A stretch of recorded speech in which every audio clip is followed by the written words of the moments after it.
Hey guys, Jaryd Krause, host of the Buying Online Businesses podcast. And do you want to quickly boost your monthly revenue for the website that you've just bought, whether you want to grow it for the long term or flip it? Well, in this episode, I'm really excited to share it with you because I spoke to Wang from Labz, and he has helped his clients get an extra $1.8 million deal, help his clients get a 20x return from actually working with them. And we dive deep into how to do cold email marketing correctly, how to do warm email marketing to boost your revenue really quickly for your business. We also dive into how to understand your audience, know what your audience actually wants, and how to market to that particular audience in the right way. We also talk about how to set up Facebook ads in a way that's actually going to work for you, and how to use a sales funnel that's going to boost the revenue of the business that you just actually bought. So if you want to learn how to quickly grow the website business you have just bought, please be sure to listen to this episode. It's actually fun and very valuable.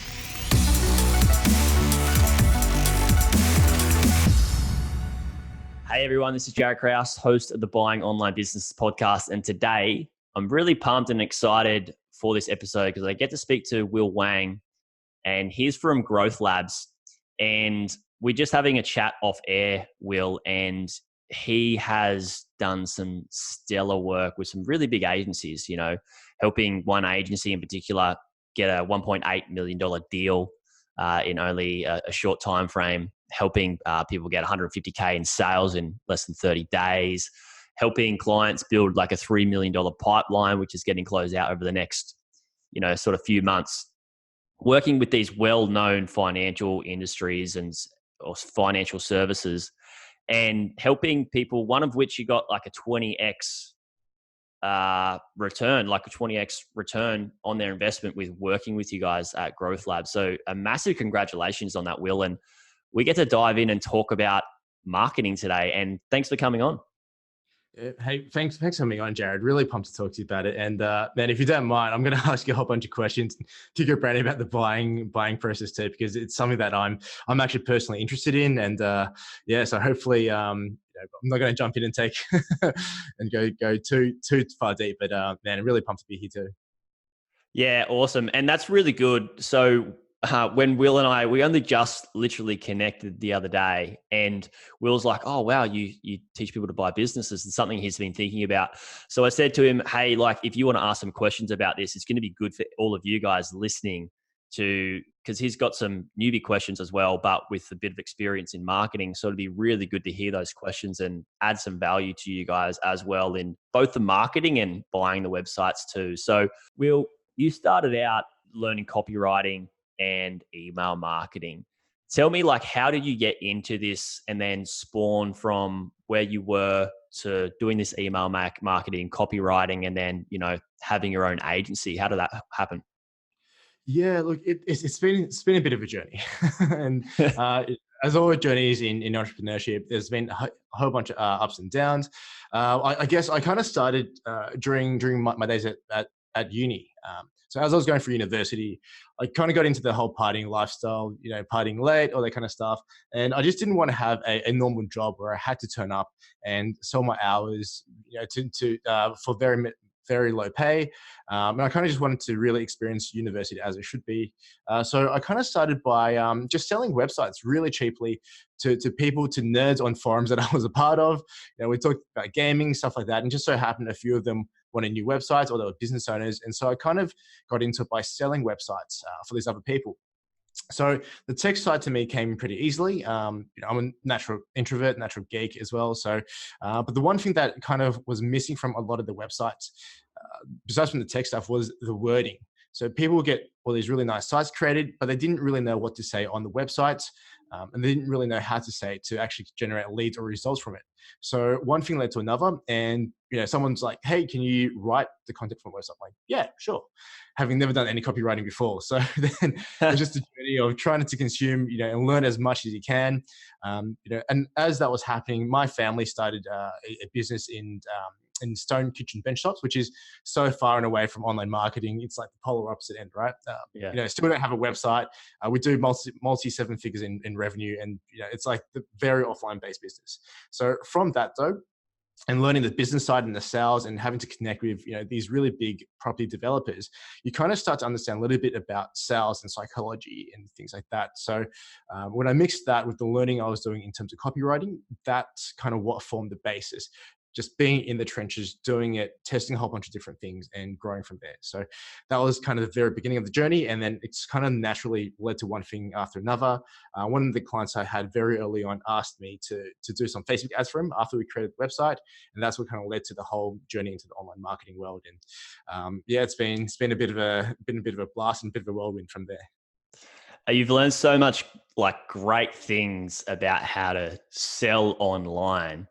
And this is something that's so important for everybody listening. When you go and buy a website business, you want to grow it, whether you're going to hold on to it or whether you're going to flip it. And to grow it, it's really valuable to have that knowledge in how to write great copy and how to understand the psychology of writing great copy. And that's why I love that we get to pick your brain today, Will. I've also done a mini copywriting course myself, and I've just studied how other people write as well in their marketing and in their ads. And when you apply this copywriting, and I know some of my clients have bought businesses and they're studying copywriting now because they've gone and, they want to grow their business. So it's a huge thing. And what are some of the things you do with the copywriting? I know that it's really good to have great copy on your website, but you also talked to me earlier off air about email marketing. Now, this is something so cool because everybody that buys a website, what they're doing is they're generally buying a list, a database or an audience of people who are on an email list. And the cool thing is when you buy a website that hasn't really been in contact with the audience as regularly as they should through email marketing, that's a massive value add to the business and a low-hanging fruit that you can take advantage of right away. So depending on the business model, let's just stick generic, Will. Like, what are some of the things that you would do first if you bought a website business and there was a cold audience? And then we'll talk about, warm audiences after. Like, what are some of the first sort of emails you'd be sending? Yeah, that's a really great question, and I think the way to answer it properly is I with my copy I look at it from a human approach, and I apply a lot of psychology and thinking in their shoes, right? And the reason why I say that is because I've seen some people new or kind of new to this whole internet marketing or online marketing space, and they've just been able to write amazing copy. Right, just because they understand their audience so well, they understand the pains they're going through, the issues they're trying to solve, the problems they're trying to solve, and the value they provide. So that, in essence, all copywriting is trying to communicate to your audience in a way that gets them on side, right? That they can relate to, that they understand, and just making everything simple and plain. There's copywriters out there who, at one point in time, they try to go really fancy, a whole bunch of sales techniques and stuff like that. And that doesn't always work well. So if you're just starting out, if you're coming from, if you don't have as much background in copy, that's not necessarily a bad thing, because what you've got to double down on is just understanding who you're trying to sell to and what the content is and how they want to get the content. So I guess if you buy a brand new business and you've got a really good database, I'd start by looking at the audience. It always comes down to people first, right? It's always person-to-person marketing rather than B2B, B2C. So I'd be looking at who is my audience? What does this product or service do? So for example, if you bought an accounting business, well, you probably wouldn't want to go, very humorous, or you might, right? Depending on how you want to position the business. Whereas if you bought an e-commerce business, then you've got more leeway to be loopy and just weird and have just random stuff to copy. Yeah, exactly. So it really depends on how you want to position the business, who you're talking to, and what the product does. Oh, that's so good, because I've built businesses before where I've had different marketers and stuff send me like forms to fill out and say, like, what are your clients' fears, frustrations, wants, needs, and desires? And when you have those, you can really, you've got a certain set of like words that you can use of what their fears are, what their frustrations are, of this product doesn't work because of this, and I want something really good because it doesn't help me solve this problem, which causes myself to have back pain, or whatever service or product is. But when you like, I think the really way to recap it is because it is to have your copy and have your content talk to the person in their language so that business is relatable. And that just helps you build a bigger brand, right? Yeah, I mean, one of the best lines I've ever read about copy, and I should know who it's from. I think it's one of the old school great copywriters is enter the conversation that's already happening in your prospects or your leads' minds, right? They've got an internal dialogue that they're thinking to themselves, and if you can tap into or understand that, your copy is going to be so much more powerful because you're not trying to force new thoughts or opinions into them. You literally already just go into what they're already thinking, and you're positioning yourself as someone who's on side and who understands them. And I think the empathy that comes through when you do that is so powerful in terms of copywriting. Yeah, that word empathy and understanding, like such key words, because if you can understand your audience and know what they're going through, then it can just radiate through your whole message, through your site and through your emails, right? And they're the people that are going to buy your stuff because you're adding value into what they actually want. So say I buy a website business and there hasn't like, let's make it an example. I buy a website business and I'm selling shoes, right? I'm selling a certain type of running shoes, and it's like an e-commerce or a drop shipping business. And I have a range of different types of shoes for sale. And I've got an audience of people who have bought shoes before and people that have opted in to get a shoe guide or something like that.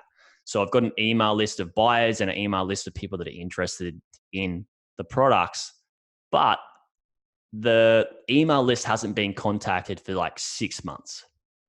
What would I like to that? And it's say it's a big list, right? Maybe there's a 5,000, 10,000, 20,000 people on this email list.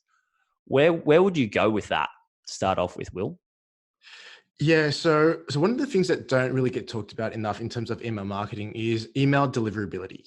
Or it's kind of like if I send out 100 emails, how many of them actually land in inboxes and how many of them get delivered in the right way? And the email deliverability, it is a little bit techie, but that's got such a big impact on your open rates, on people, what people actually do. And having people on your list who are never going to open your emails, who mark you as spam, is just like that can really hurt what you're doing. So number one thing that I'll do, especially if the list hasn't been contacted in a while, is what we call a nurture campaign, where it can be anywhere between 3 to 5 emails. And it just introduces you to the people on the list, introduces the changes that are going on with the business, why you decided to buy, your story. It really just kind of builds that connection again. And when you do that, you will actually lose a lot of subscribers. Well, not a lot, but some subscribers, because they don't remember what the business want to lose anyway, right? Yeah, exactly. It's kind of the people that that they would have marked you as spam anyway, right? So just go out in gently and say, hey, look, I've just taken over this business. I just wanted to introduce myself and give you a little bit of background about why we did this. And if you want to keep getting emails from us and keep getting offers, keep getting content, keep getting information about shoes, you don't have to do anything. But that being said, if this isn't relevant for you anymore, just click here, just click this button. We're going to make it really easy for you to opt out. You won't get information from us again. I know it's been a while since we contacted you, so I completely get it. No hard feelings. Off you go. So doing that just really sanitizes the list and make sure that you get really good open rates. Yeah, so that's really important, sanitizing the list and getting rid of those people who mark you as spam and are not opening the emails, because you want to have a high open rate. But for the people who don't know much about email marketing, they probably don't think why would I want to get rid of people off my list? Like, it doesn't make sense. The more people on, the more opportunity I have to, help them and maybe even sell them something because it's valuable, right? But why would somebody want to get rid of people who are not opening the emails and marking you as spam? Like, how does that help them? Yeah, so to take a bit of an analogy, an example that's kind of far into an extreme, right? Think about a Ferrari dealership. So the amount they're most of the time positioned in a prominent location. They've got a whole bunch of foot traffic coming through, but only a certain portion of that foot traffic have the money, have the desire to actually go and buy a Ferrari. So if they've got a limited sales force and they're trying to go out there and hand out pamphlets or trying to pull in every single person walking through the street, first of all, they're devaluing their product. And second of all, the salespeople are wasting time on, on traffic that will never convert, right? On people that are just not even interested, not even in the realm of possibility of becoming a customer. Now, that being said, that is a very extreme example. And, one of the reasons that we're in business is obviously to help people. So even though some people might never be customers, we still want to help those people. But that being said, some people just don't want to be helped. They signed up for some reason or another, which is really weird. At that point in their lives, it was just the right thing to do. It no longer is relevant. And they're literally just walking by. And, if you try and even talk to them or engage them, they're going to get annoyed. So it kind of sanitizing the list. Yes, you'll lose people who honestly aren't even interested anyway, but you're saving them time, you're saving you time. And with a lot of email services these days, to bring back to a solid concrete reason, you're paying by tiers for the amount of contacts you have in your email database or in your CRM. So why would you have or pay extra for a bunch of people that just don't care? Yeah, that's so great, because I know in my business, like there's been people that have seen one of my things on social media or opted in to get some free valuable thing for me. And it's like at that time, like 2 years ago, they wanted it. And I've emailed people, it's like, hey, do you still want this? And people are like, F off, like, I don't want to deal with you. And it's just like, wow, like I'm getting bad energy coming to me and they're getting bad energy or frustrating energy coming to them. Why don't we just cut our losses or cut the cord there, which is tying two people together, don't want to be tied together anyway.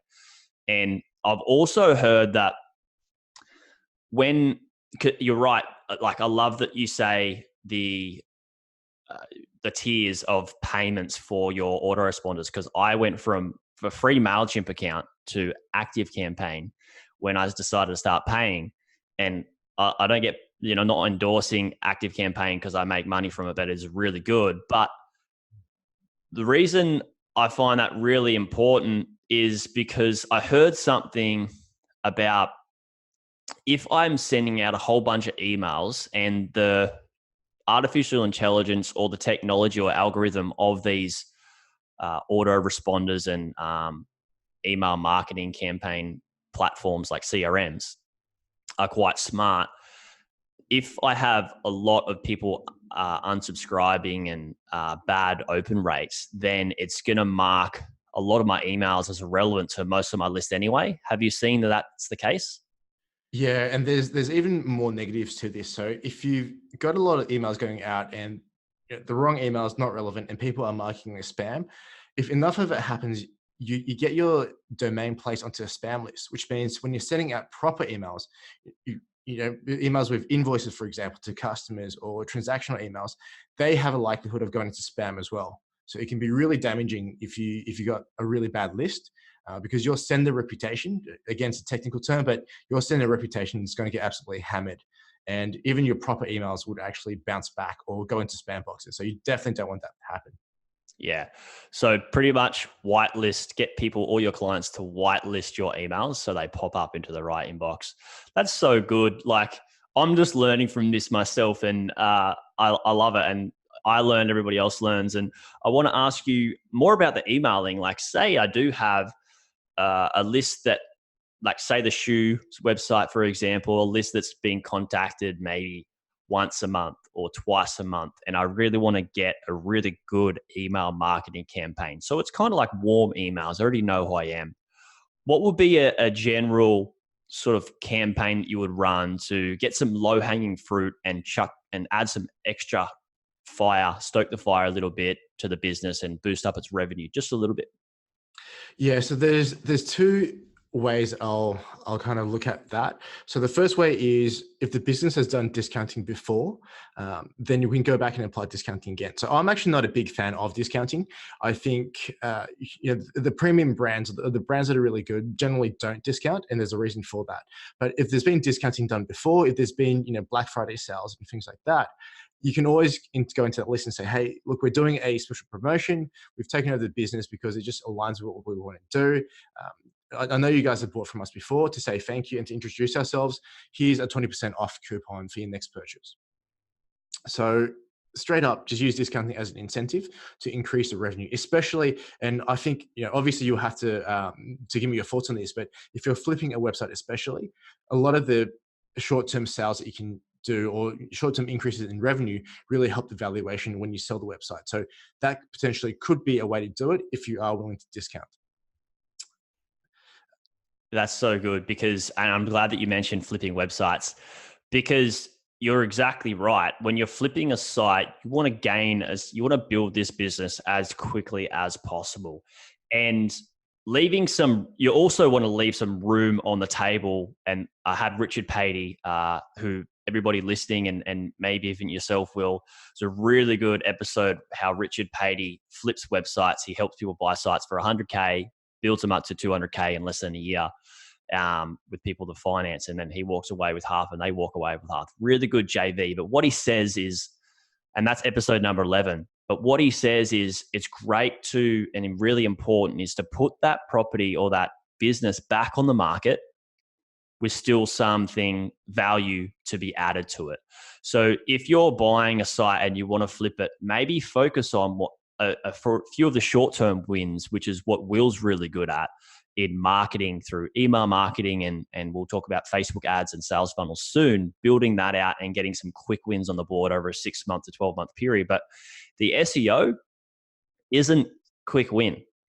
And it can cost you a fair bit of money if you're doing it right. So that's why I believe flipping a site is good to focus on these quick wins with marketing and leave the longer term strategies still of like a website that still has a place where they can get value from it as a new purchaser after you flip the site. So really good point. And thanks for bringing that up, Will. Let's talk about the Facebook ads and the sales funnels now, because you did, well, cool. I brought that up myself. Hey, actually, Jaryd, sorry, man. I'm just going to jump back for 1 second because I think that was only the first part of the email stuff I was talking about. Right? Oh, yeah. Sorry. Let's dig in. No, I really want to get your take on the whole short-term gain thing. So that was awesome for you to share that, and I'll definitely go through and listen to the episode because I am definitely getting into the whole buying and selling of website processes. So the first point was, with emails in terms of short-term gains by using discounting. Again, not a huge fan of discounting. The second way to do it without devaluing the brand of the product is to do some kind of event or use some kind of trigger to talk to people again. So you might not be discounting the price, but there should be some kind of excitement that you generate or some kind of incentive for people to go through and buy the next product as soon as possible. So a couple of ways that we've seen this done really well, or we've helped our clients with this, is packaging different products as a bonus into a purchase. So if a product was $100 before, you're still going to pay $100 for it, but you're getting $30 worth of bonuses that you wouldn't have gotten because we're doing this thing here. So you're keeping the base, or you're anchoring the price of the product still. So you're not dropping that price, and people aren't going to wait around for a discount to come back and buy again, but you're still offering some kind of incentive or scarcity for people to come and take action right now. So that's the other side of it. Create an event or some kind of excitement thing, right? So whatever that is, and use that to really get into the market and say, hey, because we've taken over, here's what we're doing to say thank you, and here's the bonuses that you get.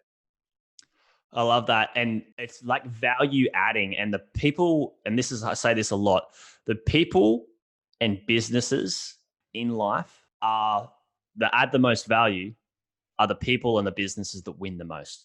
Because that's essentially what we need to do. I believe is a massive part of what we're here to do, is to add value to other people's lives, as why we're actually here. But I love this value adding with the bonuses as some quick wins. And I literally watched a short video. It was about 10 minutes last night about marketing.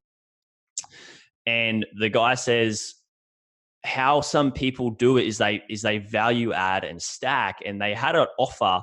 And like you said, Will, it could be maybe they've taken over the business and they've got already these products. It could be a book and an audio version of the book. And where they may have used to sell the book for the hard copy of the book for $80, and they had a campaign where they sell the hard copy of the book for either $80 or $20 for the audio version, most people would go through and choose the audio version.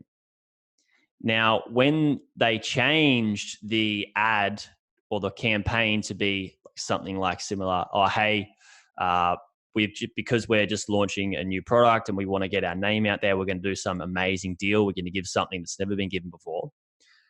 We're going to give away our hardcover book, which is worth $80, and our $20 audio if you buy them together for $100.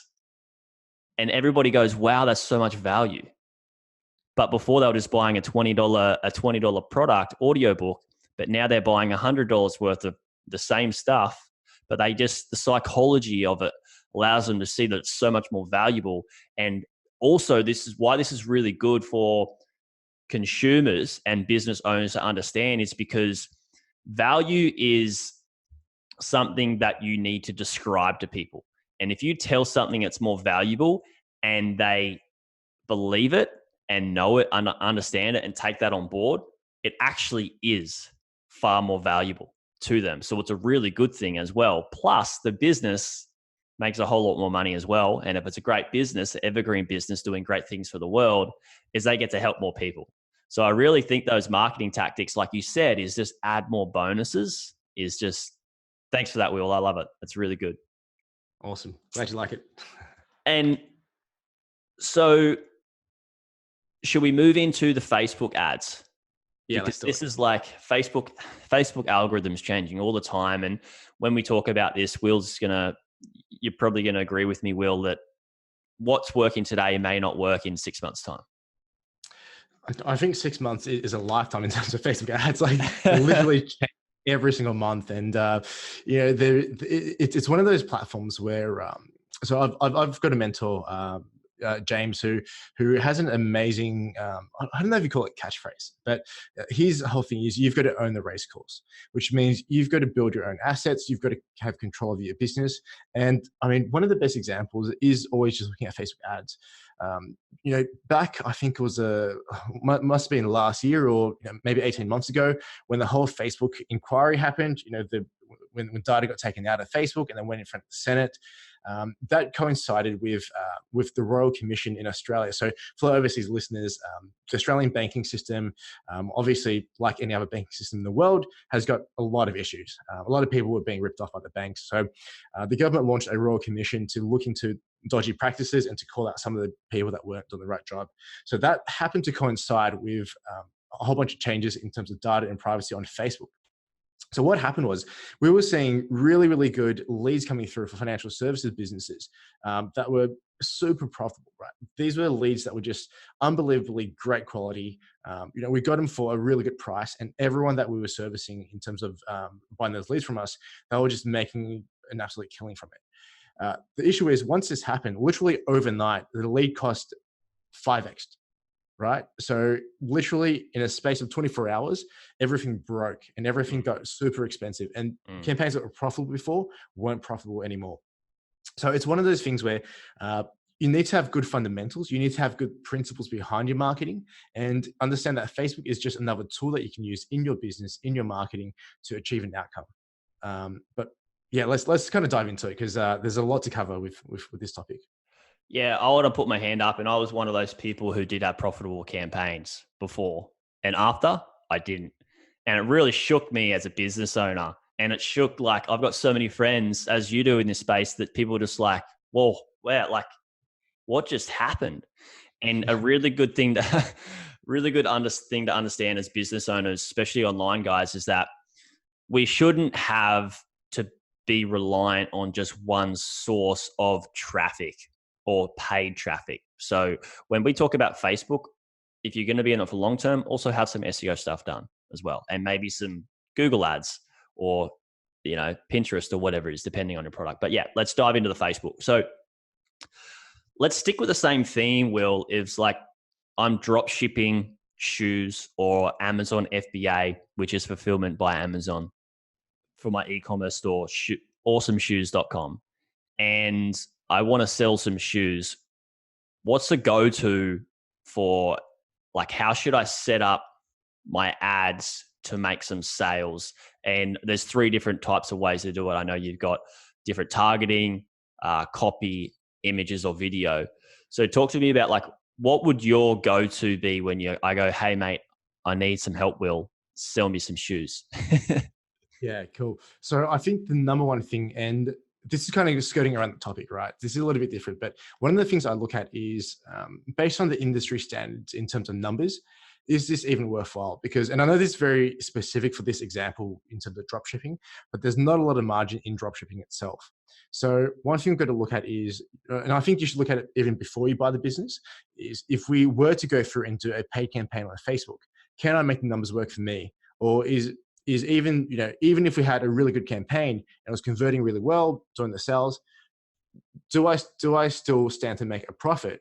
Or even with a good campaign, with the numbers I've got, with the margins, even if with a great campaign, does that mean I still can't turn a decent amount of profit? So that's very important, right? Yeah. And I think that's a business thing to look at before you even decide what platform you actually use to market. So coming back to the Facebook specifically though, what I look at doing is with your shoes, we've got to find some way of distinguishing you from every other shoemaker on the face of the planet, because people have already established trust, and and there are big brands out there, Nike's, Adidas, Under Armour, they've got established trust within the market space. So you've got to somehow position your product as an alternative somehow. Maybe your shoes look better, or they're more funky, or they resonate with a particular audience just a little bit more. You've really got to play up that point of differentiation, especially in a crowded commodity market like shoes. So a really good example of that is a brand. I think they're huge in the US as well, called Culture Kings. Yep. And their whole spin on is, yes, we stock shoes from other brands, but we stock a certain type of shoe that's likely to go up in value, or it's collector shoes. Yep. I'm not that into shoes, so I'm just trying to find one. Sorry. It's all good. So I think if you got a really strong point that makes it very different, makes it unique, or solves the problem in a way that the other mainstream or your competitors don't, that's got to be the key or the focus of the ads themselves. Just calling out how you're different and calling out the people who would appreciate that difference. Yeah, that's great. So that's even before we get to like, hey, I'm going to put a campaign in. And what you're talking about is called, a lot of people call it different things, but it's a USP, which is unique selling proposition or point. And coming back to the drop shipping model, as you're right, like sometimes the margins aren't very good, and you need to work out like how much money can I spend on an ad, and what is my CPA? And what a CPA is cost per acquisition. How much does it cost me to be able to get a sale? So if my shoe costs, like if somebody's going to buy my shoe for, say, let's use round numbers, $100, and I get a $20 margin from it, right? So a 20% commission, well, profit margin, right? From the shoe, that means I have to get somebody to buy the shoe, and it has to cost me less than $20 for me to make a profit. So that's so good. And that's something you really need to work out. Like, otherwise you can spend all this time, this effort, and get all these ads up, and it's going to amount to nothing. And you're going to waste your time, your effort, energy, and your money. And that's what I'm really about, is like, try to eliminate, set yourself up to succeed, not set yourself up to fail. Because a lot of people do set themselves up to fail. So that's exactly what Will's doing, is setting us up to succeed. So say, Will, I know the numbers aren't great, but let's just move it into a $200 shoe and a $40 profit margin for me, 20%. Like, where would you go from there, knowing that I've got my shoe is going to help people with their back pain because they're a specific type of running shoe, for example, and they also, you can walk on the roof or something crazy like that. But let's just have a bit of fun with it. Like, what would you do from there with your ads? Okay, perfect. So let's use that shoes that solve back pain problem, because I think that's if you had a product like that, that's actually really cool, right? So the way that we look at ads, the way that we structure ads, is we kind of work backwards. So our end goal, and you've got to understand what the end goal is to get someone to buy our shoe.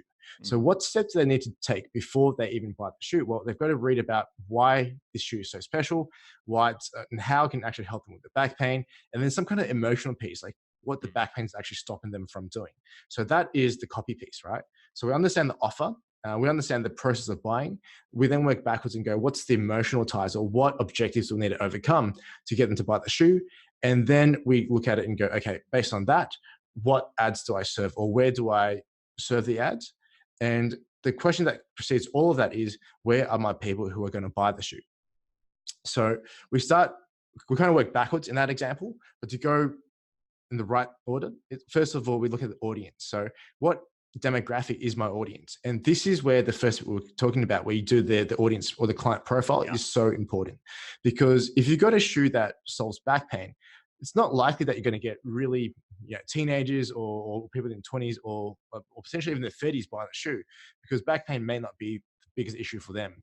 But once you look at a little bit of an older audience, they might be more inclined to suffer from back pain, then that's a better audience. So we go to Facebook, we tell it, here's what we think we know about the people we want to target. Here's their age. Based on the people, based on the client profile, I think this is what they're interested in as well. Or, in theory, if they've got back pain, they're liking pages to do with health, with chiropractors, with physiotherapists. So it's kind of like building an understanding of who that person is. So that piece is entirely about targeting. Once you've got the targeting done, and again, I'll dive into a little bit more detail as we break these pieces down into more specifics. But once we've got the targeting down, then we look at, all right, how do we talk about the product so they understand the pain that we solve? So this is where we talk about, does your back pain prevent you from running after your kids? Or, do you have to take a second out from giving your kids a bath or brushing their teeth because your back pain is just getting in your way? Or, are you every single day, you can't go to sleep properly? It's just the emotional side, right? It's just the copy side. Really digging into those questions. Yeah. Yeah, exactly. And once you know that, you can turn that copy. You don't necessarily have to put the copy onto an ad or onto a landing page or anything like that. That can be used to create a video, right? Because that just speaks to the psychology of what we're trying to do and what we're trying to help. So that's the copy side, which comes after the audience. After the copy, well, then comes the first piece of the buying mechanism. So what did I need to see? Did I need to see more evidence of people actually using the shoe? In which case we can use testimonials or people who bought it and given us some feedback about how it helped them solve the problems in their life from the shoe. And this is the part where we can answer a lot of objections that people might have already, because no one's going to go through and drop $200 on a pair of shoes that may or may not work for the back pain, right? Unless you've got a really rock solid guarantee in there. So there's always a little bit of objections you've got to overcome, and a bit of a user journey or sales journey you're going to have to take them through. So this piece is where we look at landing pages, sales pages, all that kind of stuff. And then at the very end of it is, how do you make it easy for them to actually buy? So do you take payment online? And can they use credit cards? Can they use PayPal? Have you got a guarantee? What's the shipping process? That is the final piece that gets them over the line and actually gets them to take money from the credit card and put it into your bank account. Yeah. And can you use Afterpay as well? Yeah, a really good one too. So many different factors. Yeah. So, wow, that's just so much. You guys are going to have to go back and re-listen to that because there's so much value in there. What I love is, and I picked up, is that the social proof. So you use, what you're talking about is like the case studies of people that bought the shoes, is using this, which is what we call social proof, to eliminate objections. So when you're selling anything, there's going to be people like, oh, I like that, but what if it doesn't work for me? Or what if like I don't get them on time, or like something similar like that. And then there's a case study or a testimony of somebody who says, I really love the shoes. My favorite thing is I got them in 3 days. And they'd be like, wow, boom, objection handled, right? Done. And then they do Afterpay. Cool. I don't have $200 right now. I've only got 150. So I love that. And that's what selling is really, essentially, I find that you got to put your product in front of somebody, share with them why they should have it, and then get rid of all the objections. And then there cannot be anything else in the way of them going, here you go, I want this. That's awesome. Exactly. Just make it simple. And so sales funnels, like I know you work on sales funnels, and let's just finish off with the sales funnels, because you take somebody from an ad, and it could be a text ad with copy and an image, or a video ad with the video VSL, they call it video sales letter, which is using the copy but in the video, like you mentioned before. they click on apply or buy now or whatever, what happens then? Do you send them to a very tailored sort of website, or do you send them to the moon? Like, what happens? Yeah, so that's a really, really great question because look, the short answer is it depends on the business, it depends on the product. Okay. So I've got clients who are doing millions of dollars on online sales, and they're selling a coaching product, right? Online coaching or some kind of information product. That type of business, depending on the price point, you might just have to get on the phone with someone, because unless, if it's a $5,000 product, people aren't likely to just give you their credit card if they just read something. I mean, they might if they're warm enough and they go through your content enough, but it's very unlikely. So you probably will have to jump on the phone with them to answer all their objections, build that connection person to person, and do all of that. So if that's the type of product or business you bought, understand that you probably have to take a few extra steps. If it's just a $20 widget that they buy online, hey, it might be super simple. It's kind of like, well, here's a widget, here's a problem it solves. Enter your credit card, and you've got this guarantee. So it really depends on what you're trying to sell, who you're trying to sell it to, how trusting they are off the internet. For example, the older demographic, and we've got some clients, who serve retirees and people who are slightly older. They don't have as much of a trust of the internet as a younger demographic does. So It takes a few extra steps to get them across, just answer the objections of internet, right? Versus someone who's young, who understands internet, use it their entire lives. They just trust it. They just give their credit cards online, like it doesn't matter. Yeah. So it's just understanding how your audience likes to buy and what objections or what process they have to go through based on your product, and also, the way that they want to buy from you. Oh, I love it when you say how your audience wants to buy, because it's like, I can go away and be like, all right, I want to buy this phone. I'm just going to go, yeah, here's my $1,000. Like, that's the one I want, done. And it's going to happen within like 5-10 minutes. I'm going to buy a phone online. But for somebody that's like, doesn't have a smartphone, had never bought a smartphone before, like, it's like, hey, maybe you need to send them a checklist of like why that phone is going to be good for them, and then have another touch point. Because I've also heard the more touch points you have allows you to gain more trust. And sometimes people don't buy unless it's past, a certain amount of touch points. And it varies between marketer to marketer. Is that something you really believe in as well? Yeah, definitely. So the higher price point you've got, the more touch points you actually need. So I think Google said it's something like between 7 to like 20 something touch points. So there does need to be a period of trust. Now, that's not to say it has to be really slow. It can happen super, super quickly, right? Especially for a lower end product where people will see the ad, click on it, check out your site, come back to your social media. That's already a few touch points in there. That might just be enough to get them across the line.